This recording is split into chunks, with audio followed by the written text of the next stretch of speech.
नमस्कार, बहुत स्वागत है आपका एशियन न्यूज की खास पेशकश स्टॉक पे टॉक देख रहे हैं आप। और स्टॉक को आगे बढ़ाने के लिए मैं हूं आपके साथ अमनदीप।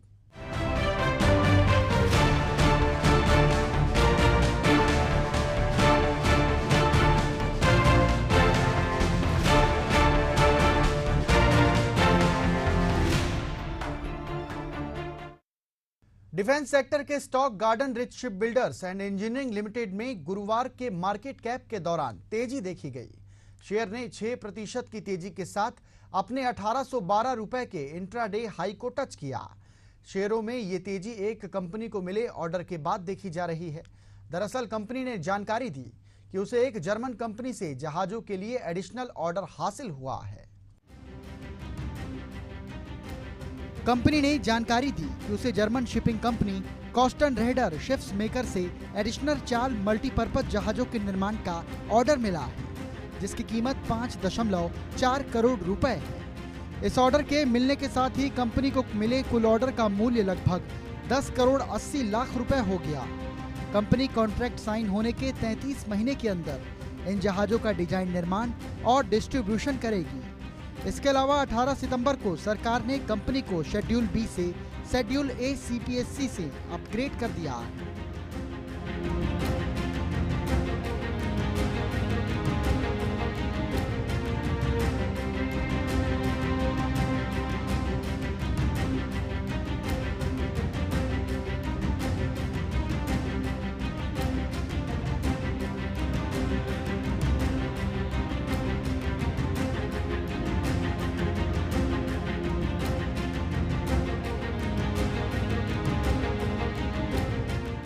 इस अपग्रेड के बाद कंपनी ने इसे एक बेहद जरूरी माइलस्टोन बताया, जिससे कंपनी की जीआरएससी की सीनियर मैनेजमेंट कैपेसिटी को बढ़ावा मिलेगा। साथ ही कंपनी के बिजनेस की निगरानी और उसके मैनेजमेंट में सुधार की संभावना है।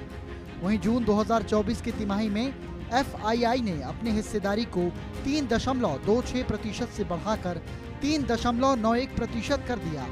साथ ही कंपनी को मिली आज के उछाल के बाद कंपनी का मार्केट कैप भी 20,000 करोड़ रुपए के पार हो गया है। कंपनी ने 2024 के लिए अपने लाभ को लगभग 100% तक बढ़ा लिया है। इस साल के सबसे बड़े आईपीओ बजाज हाउसिंग फाइनेंस का सोमवार को शेयर बाजार में मल्टीबैगर डेब्यू के साथ लगातार 2 दिन की तेजी का सिलसिला टूट गया। अब निवेशक प्रॉफिट बुकिंग कर रहे हैं। पिछले 2 कारोबारी सत्रों में इस कंपनी के शेयरों में 11% की गिरावट दर्ज की गई है। हालांकि इश्यू अलॉटमेंट पाने वाले निवेशकों को अभी 130% का प्रॉफिट है।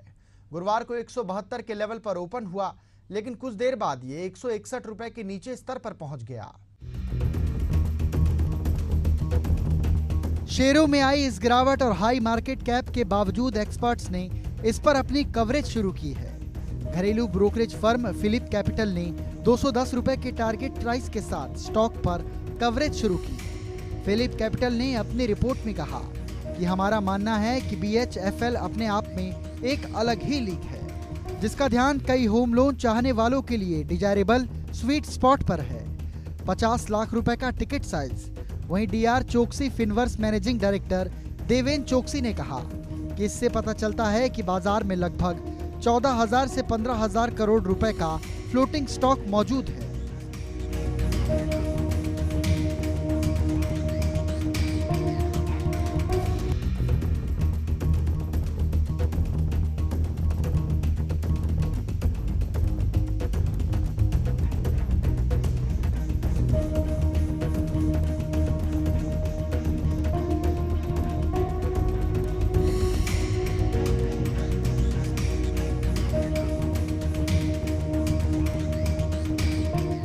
इससे आगे मुझे लगता है कि ये बाजार में उपलब्ध नहीं है, जिसके खिलाफ हर एक फंड शायद पोर्टफोलियो में खरीद करना चाहता हो। बता दें, बजाज हाउसिंग फाइनेंस का आईपीओ 6560 करोड़ रुपए जुटाने के लिए 9 सितंबर को ओपन हुआ था, जबकि 13 सितंबर को बंद हो गया था। इस आईपीओ को 67 गुना अधिक सब्सक्रिप्शन दर्ज किया गया था। वहीं सोमवार को इसके शेयरों की लिस्टिंग इश्यू प्राइस से 114% प्रीमियम के साथ 150 रुपए के लेवल पर हुई थी। Water and environment management solution के बिजनेस में शामिल आईओएन एक्सचेंज के शेयरों में आज बम्पर तेजी देखने को मिली। कंपनी के शेयरों में आज 8% की तेजी दर्ज की गई। अडानी ग्रुप की दिग्गज कंपनी अडानी पावर की ओर से कंपनी को बड़ा ऑर्डर मिलने के बाद शेयरों में तेजी दर्ज की जा रही है। गुरुवार को ION एक्सचेंज के शेयर 670 के लेवल पर ओपन हुए, जबकि कुछ देर बाद ये 709 रुपए के स्तर पर पहुंचकर दिन का हाई लेवल बनाए, जो 8% की बढ़ोतरी को दर्शाता है। कंपनी ने बुधवार को एक एक्सचेंज फाइलिंग में कहा कि हम आपको सूचित करना चाहते हैं, कंपनी को अडानी पावर लिमिटेड से व्यापक और संपूर्ण जल और पर्यावरण प्रबंधन समाधान के लिए लगभग 161 करोड़ रुपए का अनुबंध दिया गया है, जो रायपुर और Raigarh ultra super power project के लिए 1600 मेगावाट यूनिट की आवश्यकता, प्रक्रिया और उपयोगिता के लिए है। बता दें, प्रोजेक्ट 18 महीने के भीतर पूरा करना है। बता दें, पिछले एक महीने के दौरान ION एक्सचेंज के शेयरों का प्रदर्शन बेहद खराब रहा।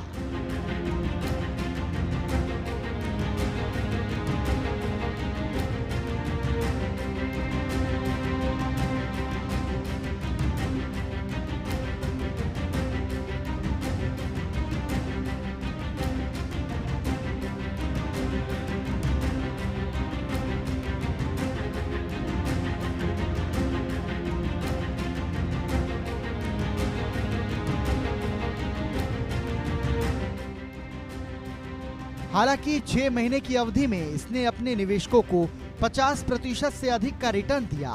वहीं एक साल की अवधि के दौरान स्टॉक में 33% की तेजी आई। वहीं 5 साल के दौरान इसने 275% का मल्टीबैगर रिटर्न दिया। ION exchange water environment solution के क्षेत्र में दिग्गज कंपनी है। ये water recycling, zero liquid discharge, sewage treatment, package drinking water और जलसी वाटर डिजालेशन के बिजनेस में शामिल है। Radico Khaitan company alcohol sector में अपना बिजनेस करती है। कंपनी का शेयर पिछले एक महीने से इन्वेस्टर को अच्छा मुनाफा दे रहा है। आपको बता दें, 16 अगस्त 2024 को यह शेयर 1665 रुपए के लेवल पर था। एक महीने बाद यानी कि 16 सितंबर 2024 को यह शेयर 2175 रुपए के लेवल पर कारोबार कर रहा है, अर्थात एक महीने में 30% का रिटर्न मिला है। शेयर ने अपनी डेली चार्ट पर बुलिश फ्लैग पैटर्न से ब्रेकआउट दिया, जिस वजह से बीते 18 सितंबर को इसने अपने फ्रेश रिकॉर्ड हाई लेवल 2245 को टच किया है। खास बात, मोमेंटम मजबूती में अभी भी जारी है और आने वाले समय में शेयर के ऊपर जाने की संभावना भी बढ़ रही है। चॉइस ब्रेकिंग के टेक्निकल रिसर्च कुणाल वी परार कहते हैं, रेडिको खैतान शेयर अपने डेली चार्ट पर फ्लैग फॉर्मेशन के साथ ब्रेकआउट दिया है। साथ ही बुलिश पैटर्न जारी रहना इस बात का संकेत है कि ऊपर की तरफ अपवर्ड मोमेंटम देखा जा सकता है। उन्होंने आगे कहा कि वीकली चार्ट पर शेयर अपवर्ड राइजिंग चैनल के अपर बैंड से टूटता दिखाई दिया है, जो कि एक और स्ट्रॉन्ग अपवर्ड ट्रांजेक्टरी का इंडिकेटर है।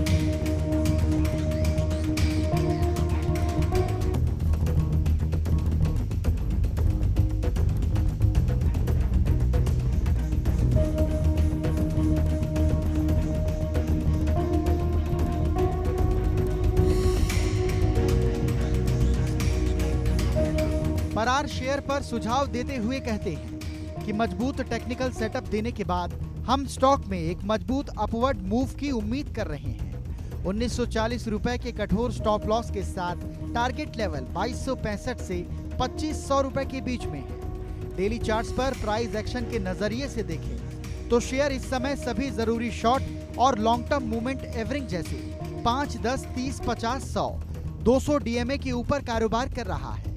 वहीं डेली रिलेटिव स्ट्रेंथ इंडेक्स पर शेयर इस समय 83.7 के लेवल पर पहुंच चुका है, अर्थात ये मजबूत ओवरबॉट जोन में पहुंच जा सकता है। इसलिए यहां पर एक पुलबैक देखने को मिल सकता है।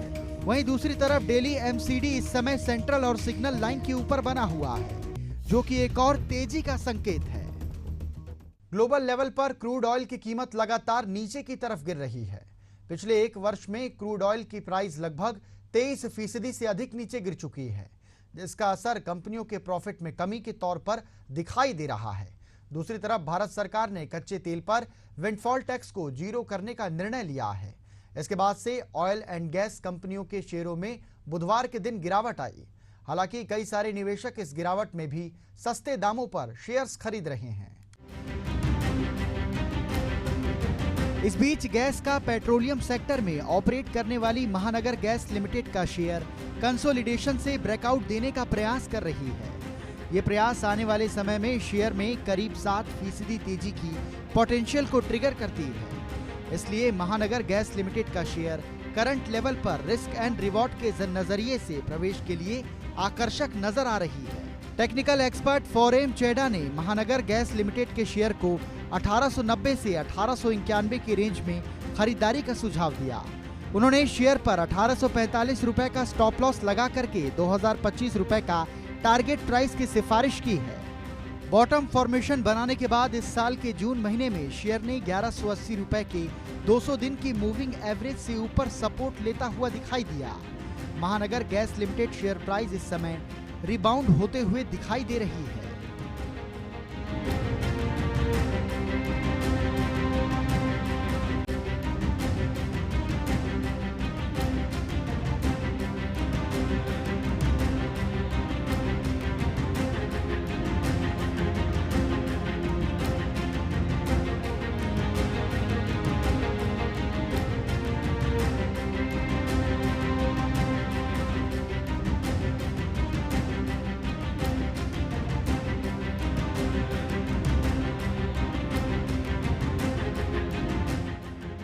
ऊपर की तरफ जाते हुए शेयर के प्राइस में 50 दिन और 100 दिन के ऊपर के मूविंग एवरेज को क्रॉस कर लिया है, जो नियर टर्म में शेयर के इंटरमीडिएट ट्रेंड के बुलिश में परिवर्तन होने का संकेत है। जुलाई में शेयर को 1992 रुपए के लेवल के पास एक अवरोध का सामना करना पड़ा और शेयर 50 दिन के मूविंग एवरेज के पास कंसोलिडेट हुआ। फिलहाल महानगर गैस शेयर कंसोलिडेशन से ब्रेकआउट का प्रयास कर रहा है, जो शेयर में खरीदारी के मौके को भी देख रहा है। शेयर का प्राइस एक्शन बढ़े हुए वॉल्यूम के साथ है, जो तेजी को सपोर्ट कर रही है। रिलेटिव स्ट्रेंथ इंडेक्स, जो कि लीड इंडिकेटर है, वो डाउनलोड स्लोपिंग ट्रेंड लाइन से ऊपर की ओर जा रही है और ब्रेकआउट हो रहा है, जो शेयर में आगे तेजी से जोड़ रहा है। शेयर का PSAR भी खरीदारी के मोड में बना हुआ है। बीते बुधवार कारोबारी सत्र में आईटी सेक्टर के शेयर्स में जबरदस्त गिरावट देखने को मिली। इस गिरावट की चपेट में सबसे अधिक TCS, Infosys, HCL tech, Wipro tech, Mahindra जैसे आईटी शेयर्स आए, जिसमें जबरदस्त सेलिंग देखने को मिली। आईटी शेयर्स में आए दबाव की वजह से बुधवार के दिन निफ्टी आईटी इंडेक्स पूरे दिन लाल निशान पर ही कारोबार कर रहा है। बुधवार के दिन निफ्टी आईटी इंडेक्स 3.05% की गिरावट के साथ 42,089 के लेवल पर कारोबार करके बंद हुआ। आईटी पॉकेट में Oracle financial services software share में सबसे अधिक 8% की गिरावट देखी गई। इसके अलावा बीते बुधवार को इंफोसिस का शेयर भी 3% की बड़ी गिरावट के साथ 892 रुपए के लेवल पर कारोबार करके बंद हुआ। इस बीच ब्रोकरेज फर्म जेम्स फाइनेंशियल की तरफ से इंफोसिस शेयर पर एक बड़ी खबर आई। दरअसल ब्रोकरेज ने इंफोसिस के शेयर पर खरीदारी की कॉल करते हुए 2010 रुपए का टारगेट प्राइस निर्धारित किया।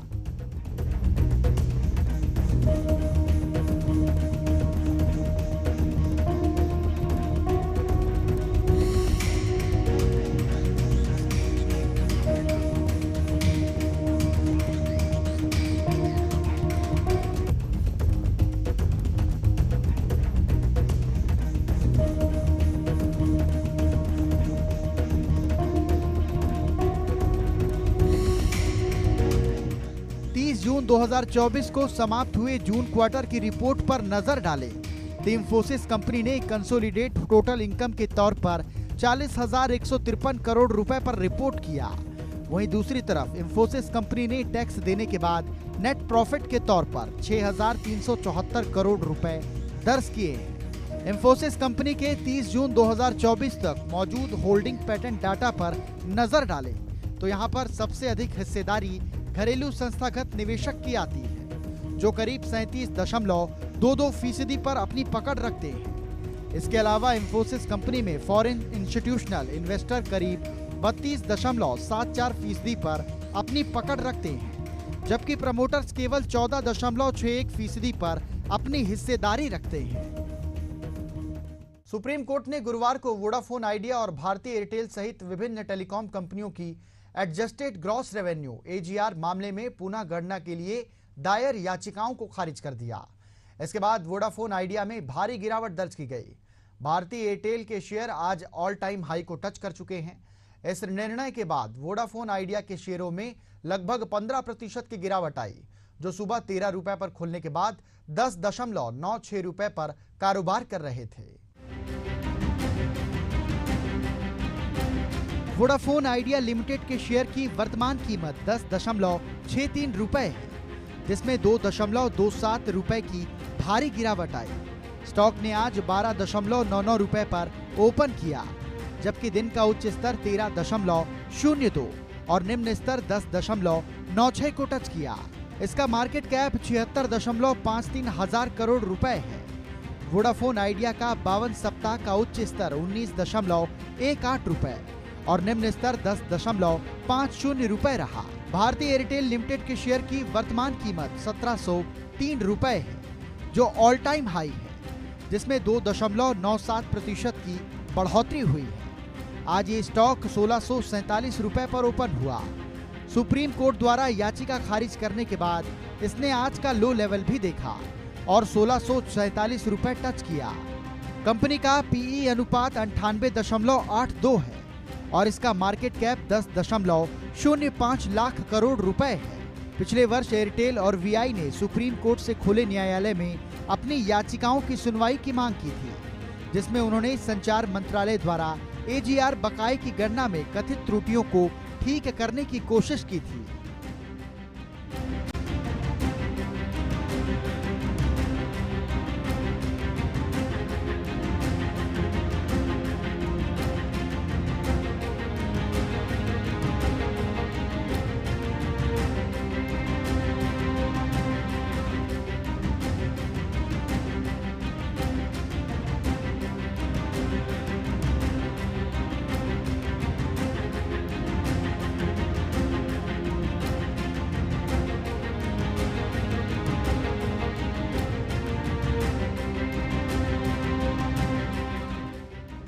टेलीकॉम ऑपरेटरों ने अपनी याचिकाओं में कहा कि वे लाइसेंस शुल्क लगाने के खिलाफ नहीं हैं, बल्कि अक्टूबर 2019 के फैसले के कुछ हिस्सों को चुनौती दे रहे हैं। इस मामले की पृष्ठभूमि में सुप्रीम कोर्ट ने 1 सितंबर 2020 को आदेश दिया था कि कंपनियों को अपने बकाये का भुगतान 10 वर्षों में करना होगा, जिसमें 31 मार्च 2021 तक 10% की अग्रिम राशि का भुगतान शामिल है। वोडाफोन आइडिया का एजीआर बकाया 58,000 करोड़ रुपए से बढ़कर फाइनेंशियल ईयर 2024 के अंत तक 70,320 करोड़ रुपए हो गया। इस याचिका में वोडाफोन ने 3 प्रमुख उपाय मांगे थे। एजीआर मांग की गणनाओं में किसी भी त्रुटि को ठीक करना, कुल कमी राशि का 50% तक दंड को घटाना और दंड पर ब्याज दर को भारतीय स्टेट बैंक की प्राइम लैंडिंग दर से 2% अधिक करना शामिल है। अमेरिकी फेड रिजर्व ने 4 साल के बाद पहली बार ब्याज दरों में कटौती का ऐलान किया है, जिसके बाद भारतीय शेयर बाजार में तेजी देखने को मिली है। आज के कारोबार में निफ्टी बैंक ने पहली बार 53,000 का आंकड़ा क्रॉस किया। वहीं सेंसेक्स ने 236 अंक या 0.28% की बढ़ोतरी के बाद 83,185 के लेवल पर क्लोजिंग दी, जबकि निफ्टी ने 38.25 अंक या 0.15% की बढ़त के साथ 25,416 के लेवल पर वो बंद हुआ। आज सुबह कारोबार की शुरुआत निफ्टी में 110 अंक बढ़कर 25,488 के स्तर पर हुई थी, जबकि सेंसेक्स 411 अंक बढ़कर 83,360 के लेवल पर खुला था। आज के कारोबार में निफ्टी 50 पैक से एनटीपीसी, नेस्ले इंडिया और कोटक बैंक में अच्छी खरीदारी हुई, जबकि बीपीसीएल, कोल इंडिया लिमिटेड और श्रीराम फाइनेंस में भारी गिरावट दर्ज की गई। गुरुवार को निफ्टी एफएमसीजी में अच्छी बढ़त देखने को मिली। ये इंडेक्स 0.56% की तेजी की बढ़ोतरी के बाद 64,976 के लेवल पर बंद हुआ, जबकि निफ्टी प्राइवेट बैंक भी 0.56% तेजी के साथ 26,651 के लेवल पर क्लोजिंग दी। इसके बाद निफ्टी बैंक पहली बार 53,353 के लेवल पर अपना ऑल टाइम हाई बनाया, लेकिन 0.54% की तेजी के साथ 53,038 के स्तर पर बंद हुआ। निफ्टी ऑटो 0.40 की बढ़त हासिल करते हुए 25,908 के लेवल पर बंद हुई। वहीं निफ्टी ऑयल एंड गैस 1.34% गिरकर 12,415 के लेवल पर बंद हुआ, जबकि निफ्टी फार्मा 0.41% टूटकर 22,930 के लेवल पर क्लोजिंग दी। अमेरिकी फेड रिजर्व के फैसले का आईटी सेक्टर के शेयरों पर बड़ा प्रभाव पड़ा है, लिहाजा निफ्टी आईटी 0.34% कमजोर होकर 41,946 के लेवल पर बंद हुआ। वहीं निफ्टी एनर्जी मामूली गिरावट के बाद 42,327 के लेवल पर क्लोजिंग दी।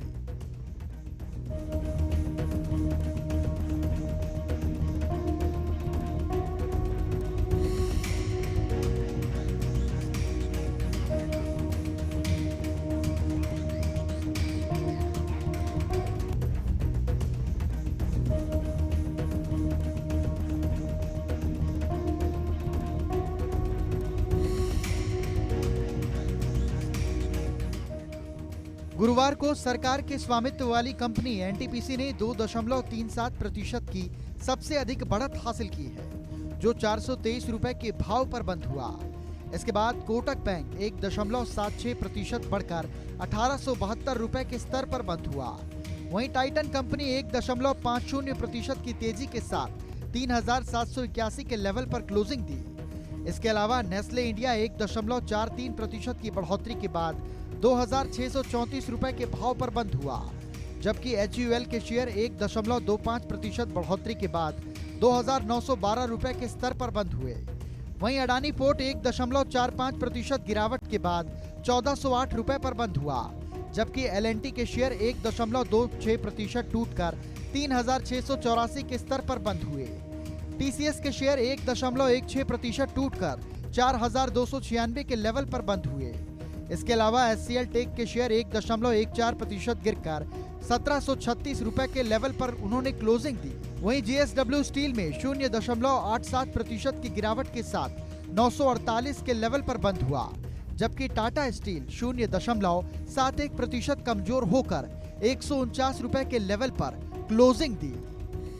और इसी के साथ हमारी खास पेशकश स्टॉक पे टॉक में फिलहाल इतना ही। मुझे दीजिए आज्ञा। नमस्कार।